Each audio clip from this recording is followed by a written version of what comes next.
Tonight, we begin with a love story that unfolds like the gentlest whisper across the African savanna, where two hearts discovered that sometimes the greatest adventures happen not in battle, but in the quiet moments between words.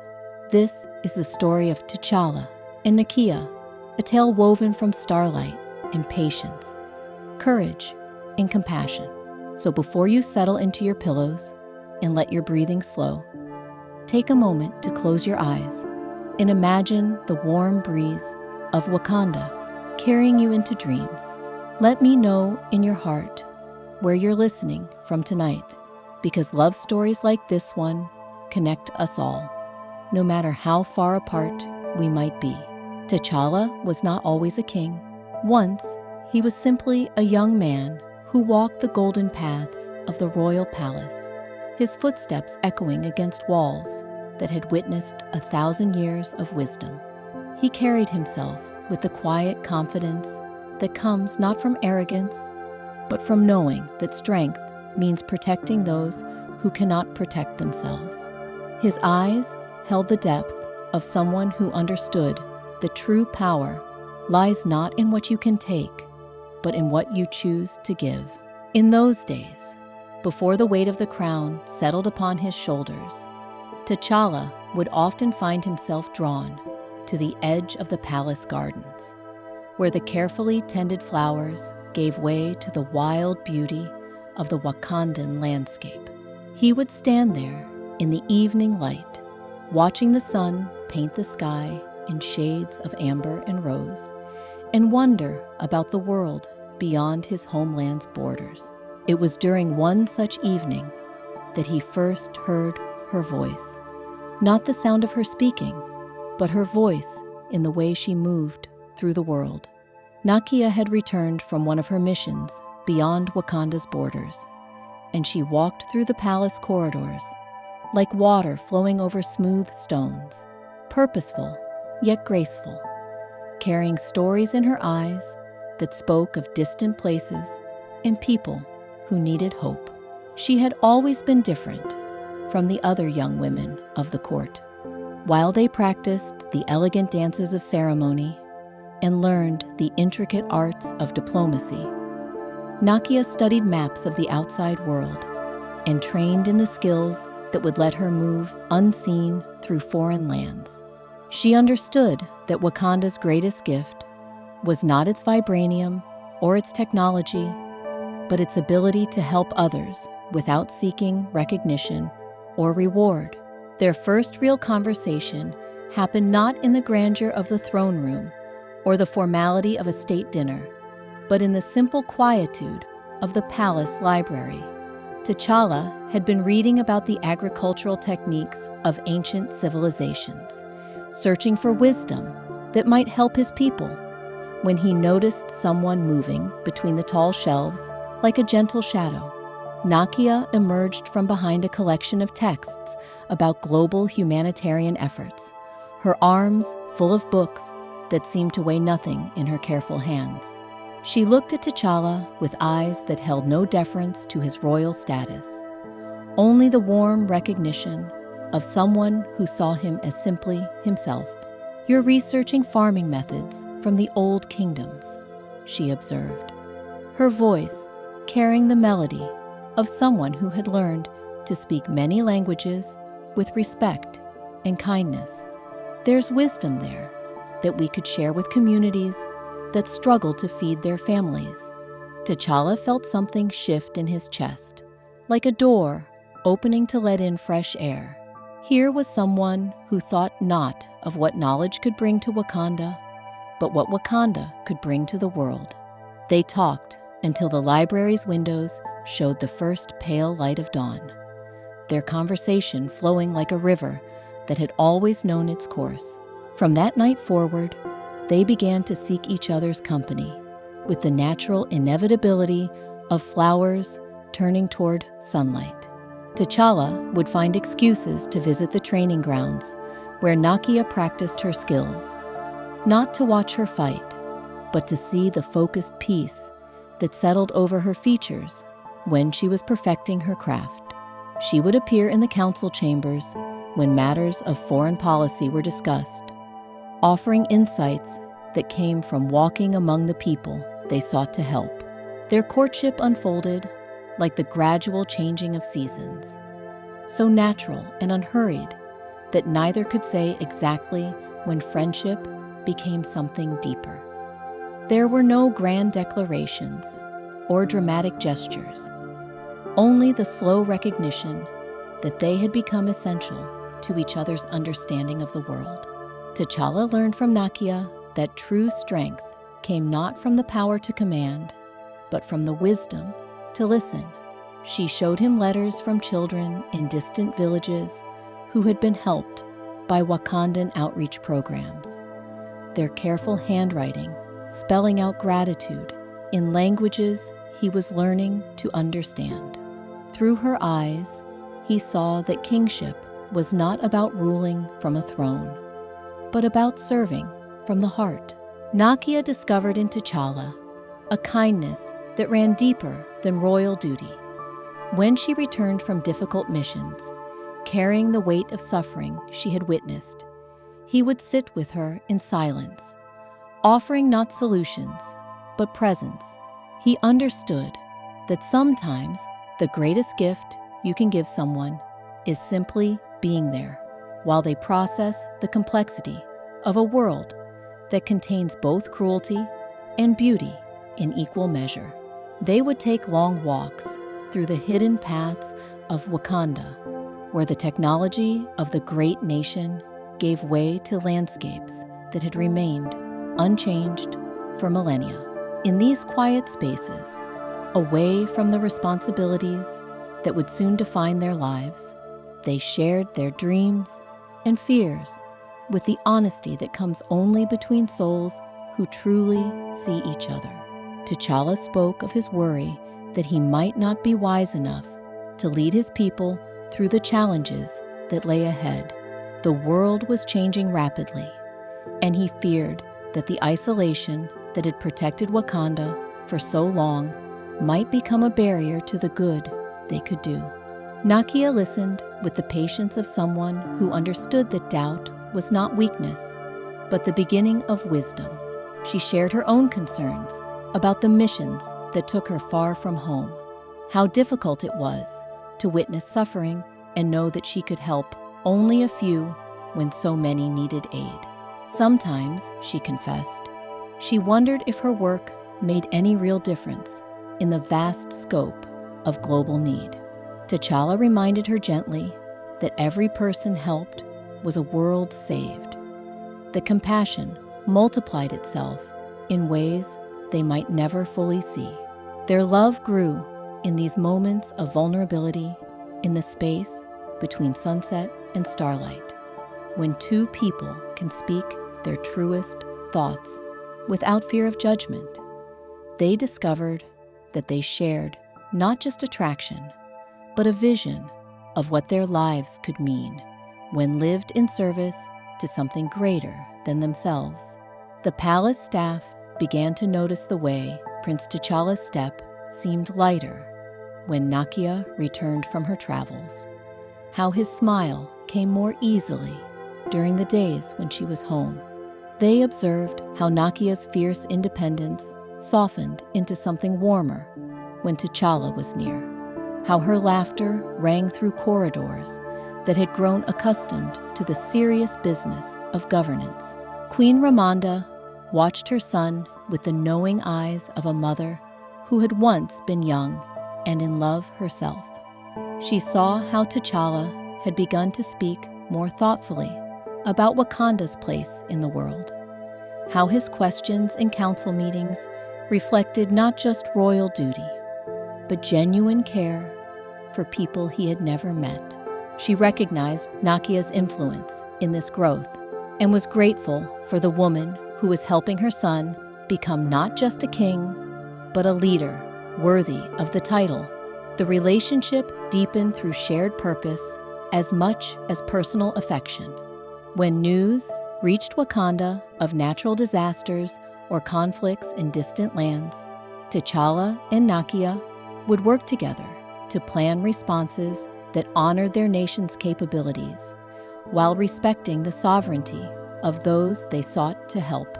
They learned to balance idealism with pragmatism, to dream boldly while acting wisely. During one particularly challenging period, when drought threatened several African nations, they spent countless hours developing strategies that would provide aid without creating dependency.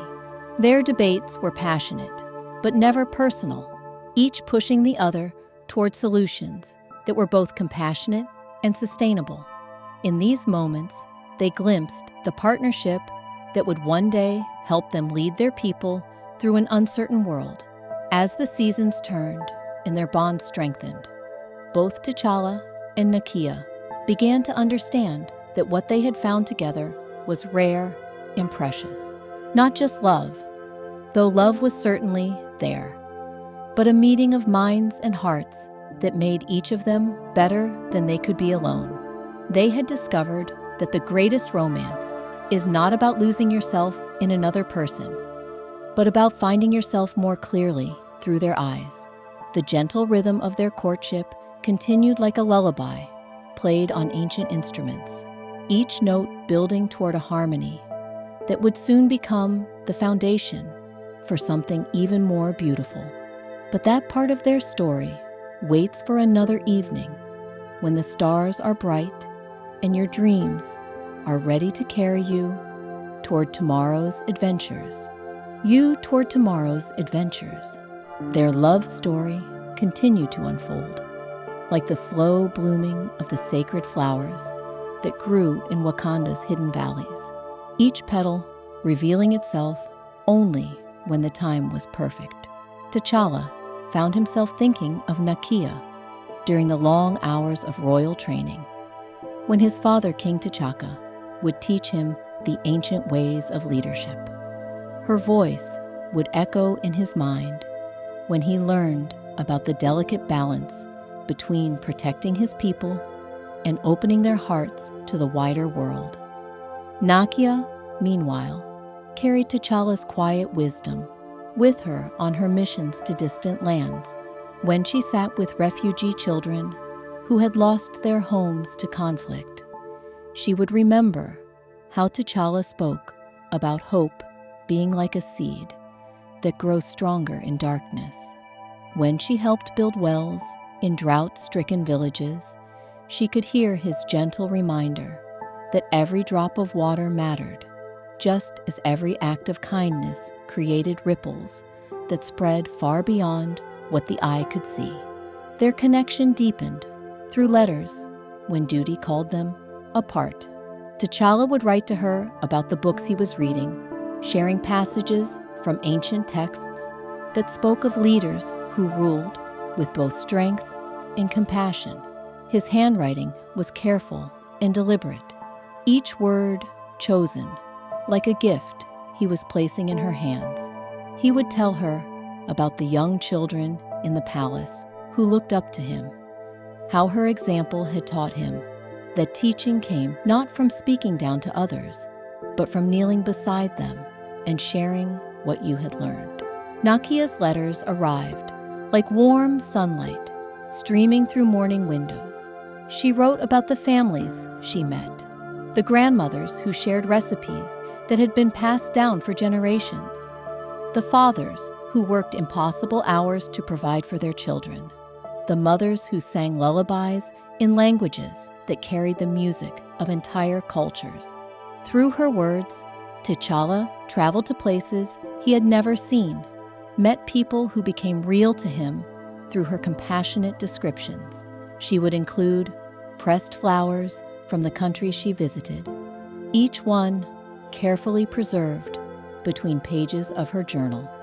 T'Challa would place these delicate treasures in books of poetry, creating a garden of memories that bloomed every time he turned the pages. Sometimes he would find himself touching these flowers gently, imagining Nakia's hands collecting them from fields where children played, despite the hardships their families faced. When the rains came to Wakanda that year, washing the dust from the leaves and filling the rivers with fresh water. T'Challa and Nakia walked together through the palace gardens after a particularly gentle storm. The air smelled of earth and growing things, and the sound of water dripping from branches created a peaceful symphony around them. They moved slowly, in no hurry to reach any particular destination, content simply to be together in the clean, rain-washed world. Nakia stopped beside a fountain where lotus flowers floated on the still surface, their white petals glowing like small moons in the evening light. She told T'Challa about a village she had visited where the people had built their entire community around a single well, how they had learned to share water so that everyone had enough, even during the driest seasons. Her voice carried the wonder of someone who had witnessed ordinary people doing extraordinary things through simple cooperation and mutual care. T'Challa listened with the complete attention he gave only to the things that mattered most to him.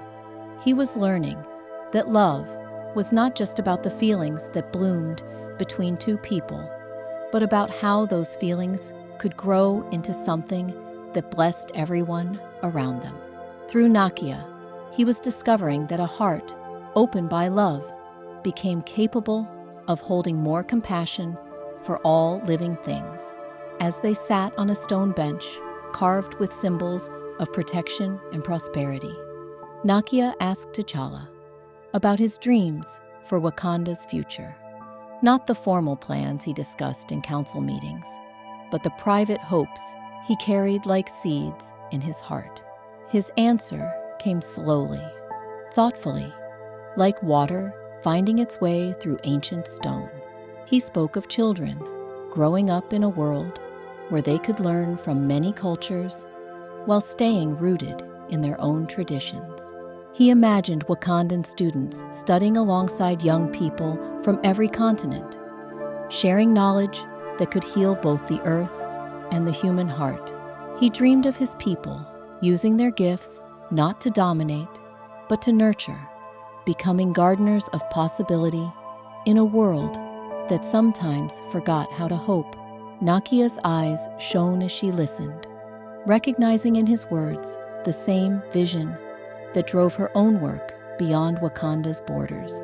She told him about a young girl she had met in a refugee camp who had drawn pictures of houses with gardens, even though she had never lived in a place where flowers could grow safely. The child's art had been full of colors that existed nowhere in her harsh reality, yet she had painted them as confidently as if she were copying from life. That night, as they made their way back to the palace under stars that seemed closer and brighter than usual, both T'Challa and Nakia felt the deep satisfaction that comes from being truly understood.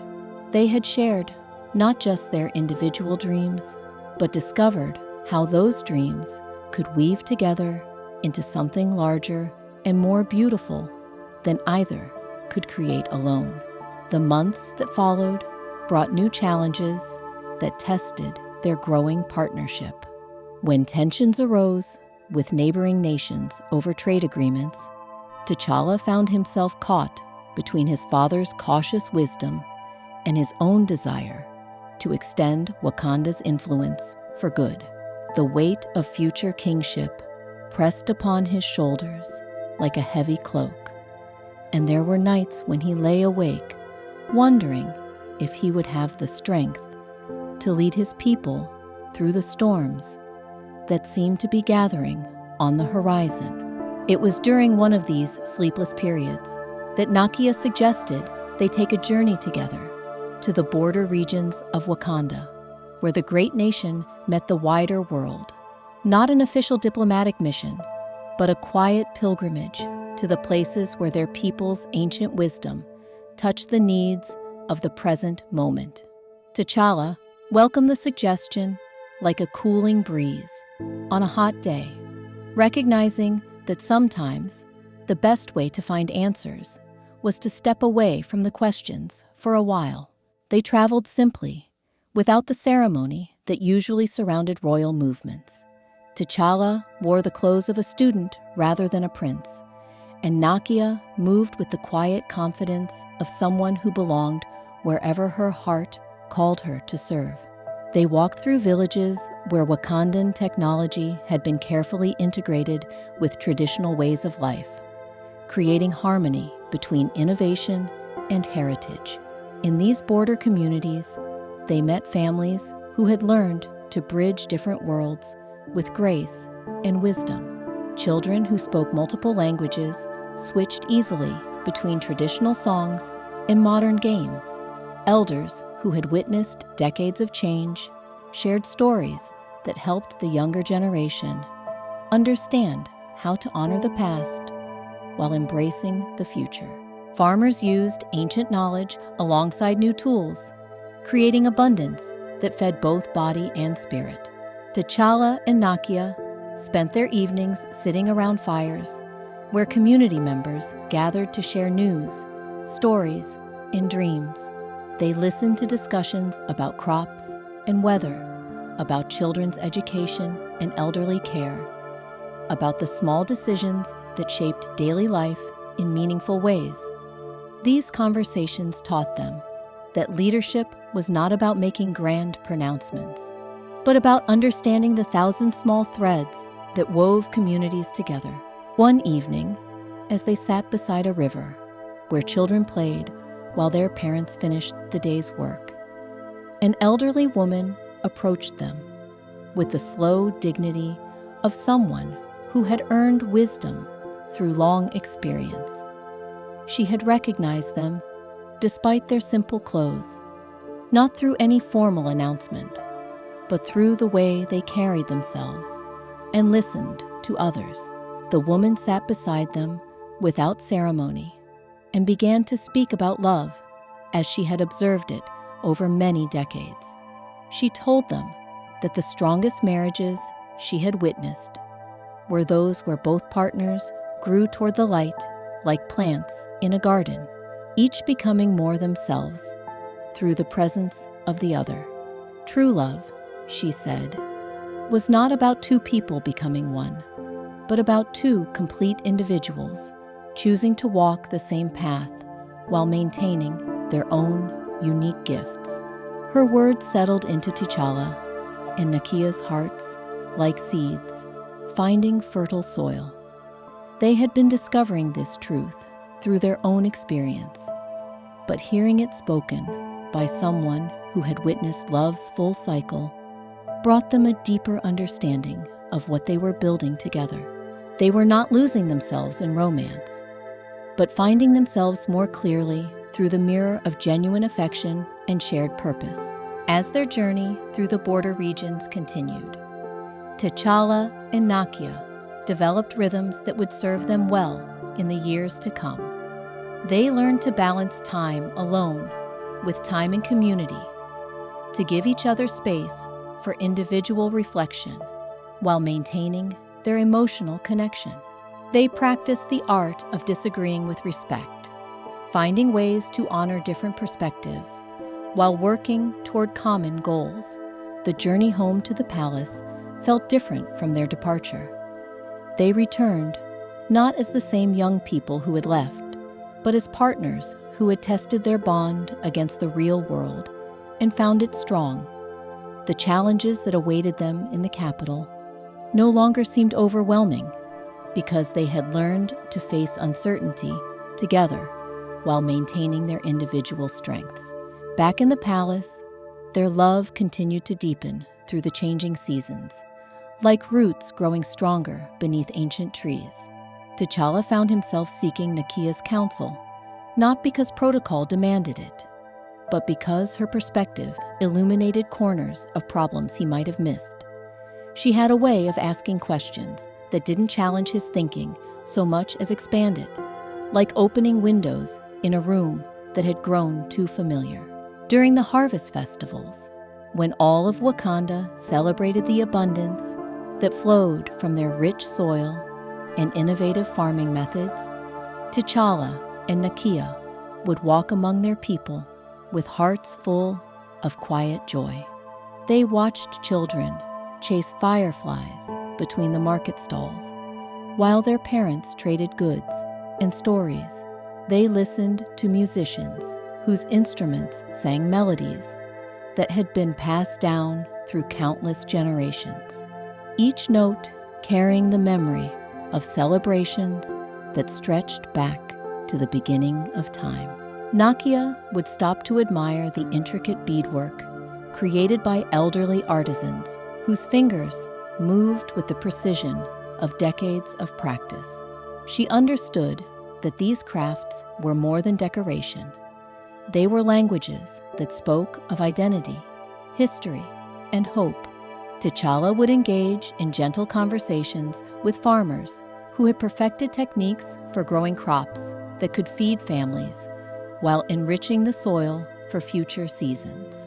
Together, they learned that leadership meant recognizing the wisdom that already existed within their community. The palace libraries became their favorite meeting place during the quiet hours between sunset and sleep. They would sit across from each other at a wooden table worn smooth by generations of students, sharing books that transported them to different times and places. T'Challa might read aloud from poetry that captured the rhythm of ocean waves, while Nakia would share passages from journals written by explorers who had learned to find home wherever their hearts felt peace. Sometimes they would work in comfortable silence, each absorbed in their own research, but always aware of the other's presence like a gentle warmth that made concentration easier. The soft sound of pages turning and the occasional scratch of pen on paper created a symphony of scholarship that filled the space between them with productive tranquility.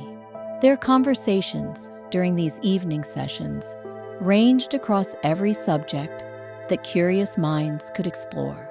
They discussed the mathematics that governed the growth of flowers and the physics that allowed birds to navigate across vast distances. They wondered about the stories that stars might tell if humans could learn their language, and debated whether the most important inventions were those that solved problems or those that helped people ask better questions. Nakia would share observations from her travels about how different cultures approached similar challenges, how some communities built their homes to welcome storms, while others created shelters that stood firm against any weather. T'Challa contributed insights from his studies of governance, explaining how ancient Wakandan kings had learned to balance the needs of individuals with the welfare of the whole community. These discussions taught them both that wisdom was not something you possessed, but something you practiced. Every conversation was an opportunity to understand the world more clearly, to refine their thinking through the gentle friction of different perspectives, meeting in mutual respect. They were building not just a romantic partnership, but an intellectual alliance that would serve them well when life presented challenges that required both heart and mind working together. As winter settled over Wakanda, with its gentle coolness and shorter days, T'Challa and Nakia began to spend more time in the palace gardens that had been designed to provide beauty even during the quieter seasons. Evergreen plants maintained their vibrant colors, while carefully placed stones and water features created visual poetry that changed with the light throughout each day. They developed a ritual of evening walks through these gardens, moving slowly along paths that wound between fountains and flower beds, like sentences in a story written by landscape architects who understood that spaces could teach patience and peace. These walks became opportunities for the kind of intimate conversation that happens when two people feel completely safe with each other.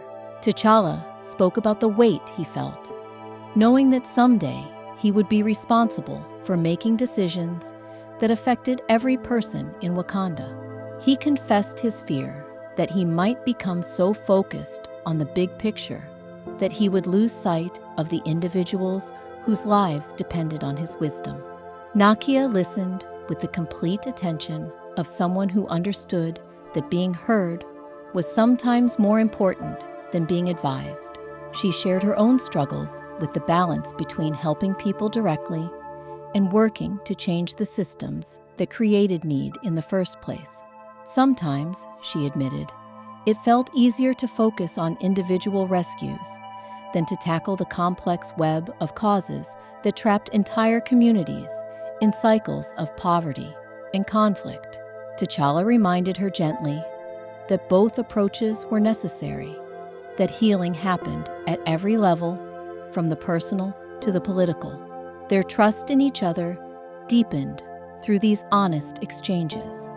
They learned that vulnerability was not weakness, but strength, that admitting uncertainty was the beginning of wisdom rather than a sign of inadequacy. In sharing their fears, they discovered that many concerns became smaller when spoken aloud to someone who cared enough to listen without judgment. The winter months also brought opportunities for them to serve their community together in ways that prepared them for future partnership. When flooding in the outer provinces required emergency response, T'Challa and Nakia worked side by side to coordinate relief efforts that addressed both immediate needs and long-term recovery. They learned to divide responsibilities based on their individual strengths while maintaining constant communication about their shared goals.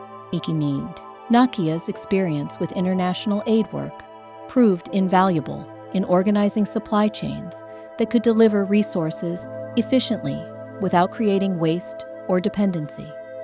T'Challa's understanding of Wakandan political structures helped ensure that their response respected local leadership while providing necessary support. Together, they created a model of cooperation that impressed even the most experienced members of the Royal Council. During the relief efforts, they witnessed the resilience of their people in ways that filled their hearts with pride and determination. Families who had lost their homes shared what little they had saved with neighbors who had lost even more. Children who had been frightened by the floods quickly adapted to temporary shelters, turning displacement into adventure through the remarkable ability of young minds to find joy even in difficulty. Elderly community members became sources of wisdom and comfort, sharing stories of previous challenges that their communities had overcome together. They reminded everyone that floods were temporary, but the bonds between neighbors were permanent, that rebuilding could be an opportunity to create something even stronger than what had been lost. These experiences taught T'Challa and Nakia that love was not just a feeling between two people, but a force that could transform entire communities when channeled through compassionate action. They saw how their partnership could become a model for the kind of collaboration that made societies stronger, more resilient, and more capable of caring for every member. As spring returned to Wakanda, with its explosion of new growth and renewed energy, T'Challa and Nakia found themselves changed by the seasons they had shared. Their love had been tested by separation, strengthened by shared challenges, and deepened by honest communication. They had learned to support each other's individual growth while building something together that was larger than either could create alone. The palace staff noticed the transformation in both of them. T'Challa carried himself with a confidence that came not from privilege, but from purpose, while Nakia's natural grace had been enhanced by a sense of belonging that made everyone around her feel more at home. They had become a team whose combined presence made every room feel more hopeful, every conversation more meaningful. Queen Ramonda observed her son's growth with the quiet satisfaction of a mother who had watched her child discover not just romantic love, but the kind of partnership that could sustain a lifetime of service to others. She began to speak more openly about the future, about the responsibilities that would eventually pass to the next generation, and about her confidence that they would be in capable hands. The spring also brought news from beyond Wakanda's borders that reminded everyone of the challenges facing the wider world.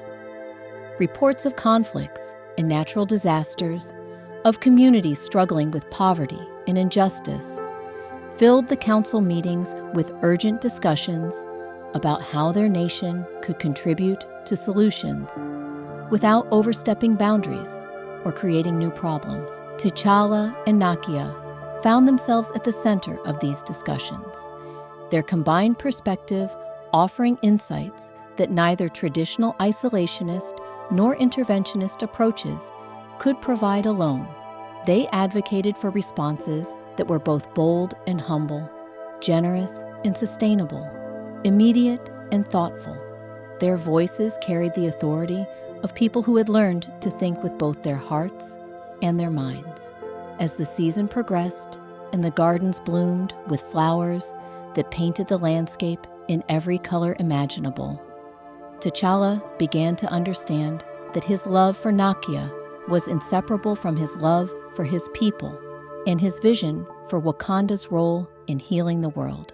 She had not distracted him from his duties, but had helped him see those duties more clearly, had shown him that leadership was not about commanding from a distance, but about serving from the heart. Nakia, meanwhile, had discovered through T'Challa's steady presence that her missions beyond Wakanda's borders were not separate from her capacity for deep personal connection, but were actually enhanced by it. The love growing between them had not made her less committed to helping others, but had given her a stronger foundation from which to offer that help. She returned from each journey with stories that mattered more, because she had someone who truly wanted to hear them. Their evenings together began to take on the quality of gentle ceremonies, small rituals that marked the transition from the day's responsibilities to the night's restoration. They would meet in the palace courtyard, where ancient baobab trees created natural gathering spaces, their massive trunks serving as backrests while they watched the first stars appear in the deepening sky.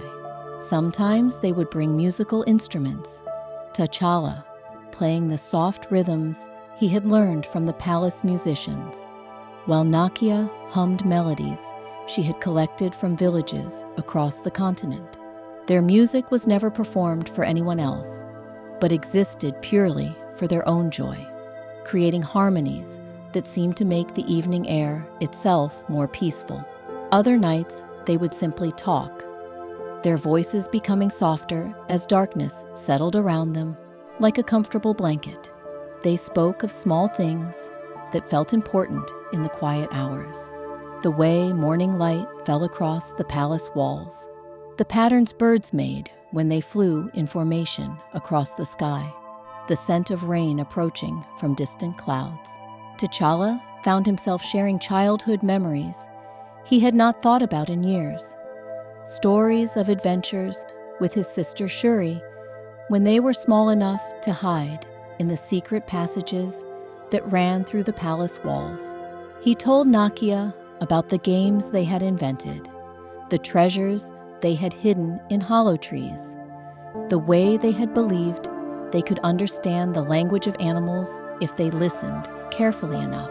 Nakia responded with her own memories of growing up in a family that valued curiosity and kindness above all else.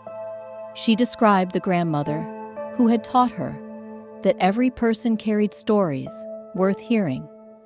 The uncle who had shown her how to read the signs that indicated changes in weather. The cousin who had demonstrated that laughter could heal hurts that medicine could not touch. Through these shared memories, they began to understand how their individual histories had prepared them for the love they were building together. T'Challa's childhood had taught him that responsibility could be joyful when shared with people you trusted, while Nakia's upbringing had shown her that adventure was most meaningful when it served purposes larger than personal excitement. The summer months brought festivals that celebrated Wakanda's connections to the natural world, ceremonies that honored the cycles of growth and renewal that sustained all life. T'Challa and Nakia participated in these celebrations with hearts that understood how human love reflected the same patterns of seasonal change, the same rhythms of planting and harvesting, waiting and abundance. During the festival of growing things, they joined community members in planting gardens that would feed families throughout the coming year. Working side by side in the rich soil, their hands sometimes touching as they placed seeds in carefully prepared earth, they learned that love was like gardening, requiring patience, attention, and faith in processes that happened slowly and could not be rushed. The children of the palace and surrounding communities began to recognize T'Challa and Nakia as a pair, greeting them together with the easy acceptance that young people show toward adults who clearly belong in each other's company. The children would bring them flowers, picked from meadows, drawings made with careful attention to color and detail, questions about everything from why water flowed downhill to whether the moon was lonely, traveling across the sky by itself.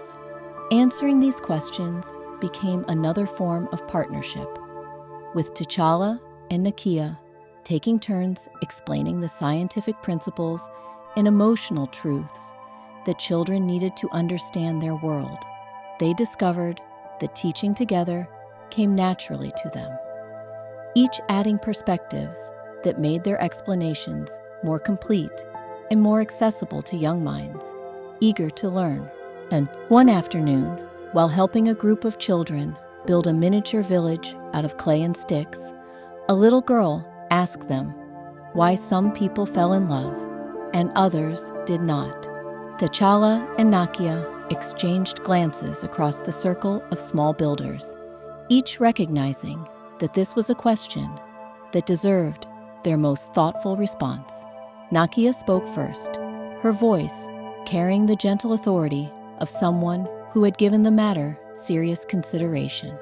She explained that love was like a language, that some people learn to speak fluently together, while others might speak different languages that did not translate easily.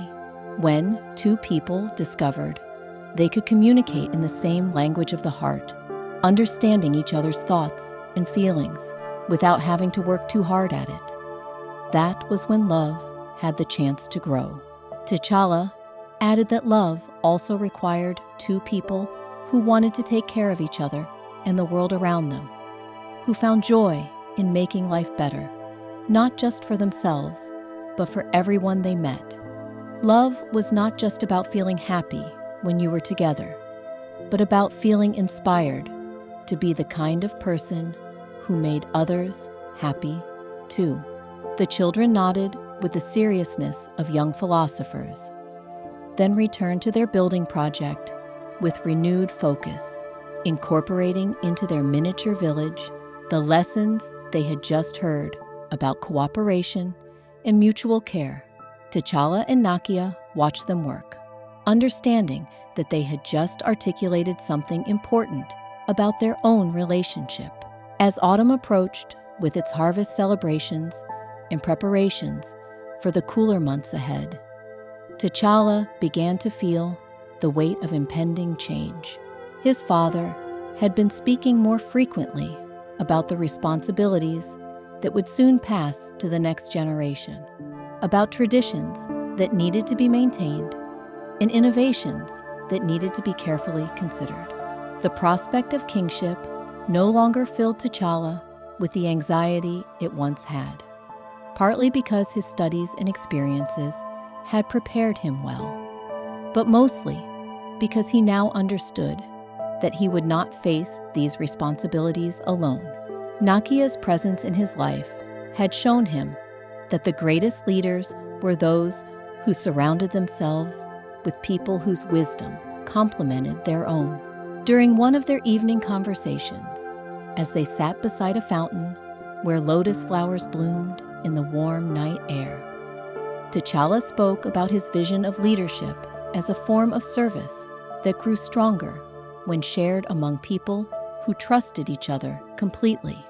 He had been thinking about the ancient Wakandan councils, where decisions were made through conversation rather than decree, where the wisest course of action emerged from the meeting of many minds working toward common goals.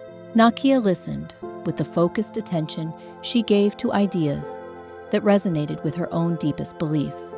She told him about communities she had visited where leadership rotated among different families, where expertise in various areas was recognized and utilized, where even children were consulted about decisions that would affect their futures. These examples had shown her that power was most effective when it flowed like water, finding the channels where it could accomplish the most good. Their conversation that night lasted until the fountain's gentle splashing was joined by the first sounds of birds greeting the approaching dawn. They had been exploring ideas that would shape not just their personal future together, but their vision of how Wakanda could evolve while maintaining its essential character. As they finally made their way back to the palace, walking slowly through gardens that were beginning to show the first subtle signs of seasonal change, both T'Challa and Nakia felt the deep satisfaction that comes from shared understanding. They were building more than a romantic partnership. They were creating a foundation for the kind of leadership that could guide their people through whatever challenges lay ahead. The weeks that followed brought opportunities for them to put their ideas into practice on a smaller scale. When disputes arose between neighboring communities over water rights, T'Challa and Nakia worked together to facilitate conversations that honored everyone's needs while finding solutions that would prevent future conflicts. They learned to balance their different strengths in these mediations, with T'Challa's formal training in law and governance complementing Nakia's practical experience in understanding how different cultures approached problem solving. Their success in these efforts earned them recognition from the Royal Council and respect from the communities they had served. More importantly, these experiences taught them that their partnership was not just personally fulfilling, but practically effective. They could accomplish together what neither could achieve alone, not because they were the same, but because their differences created a more complete perspective on complex challenges. The autumn festivals that year felt especially meaningful, as if the entire nation was celebrating not just the harvest of crops, but the harvest of wisdom that came from another year of growth and learning. T'Challa and Nakia participated in ceremonies that honored the ancestors whose sacrifices had made current abundance possible, rituals that connected the present moment to the long chain of generations who had faced their own challenges with courage and creativity.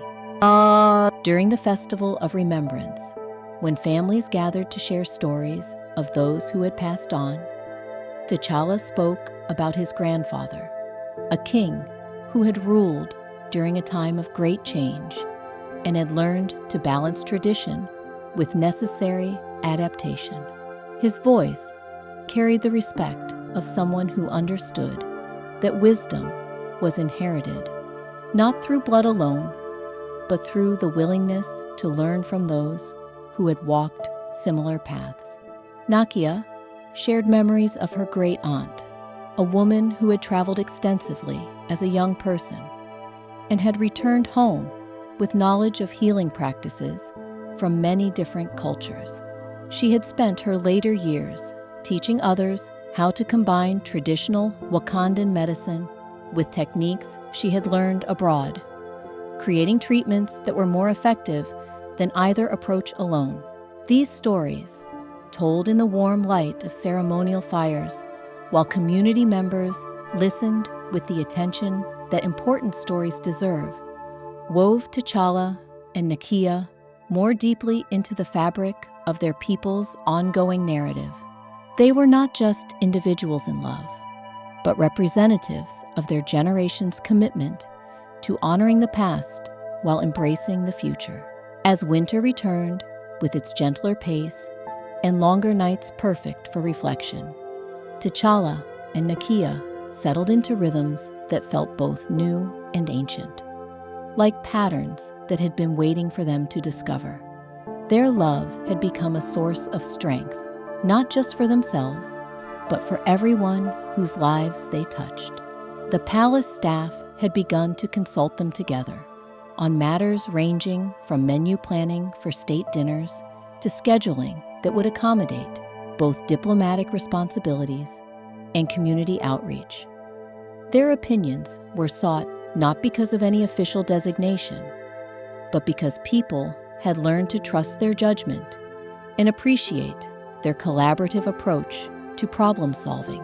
Queen Ramonda watched these developments with the quiet pride of someone who had witnessed her hopes taking tangible form. She began to speak more openly about her own experiences as a young woman in love, sharing with Nakia the wisdom she had gained through decades of partnership with King T'Chaka. These conversations took place during long afternoons in the Queen's private garden, where generations of royal women had found peace among carefully tended plants that bloomed in every season.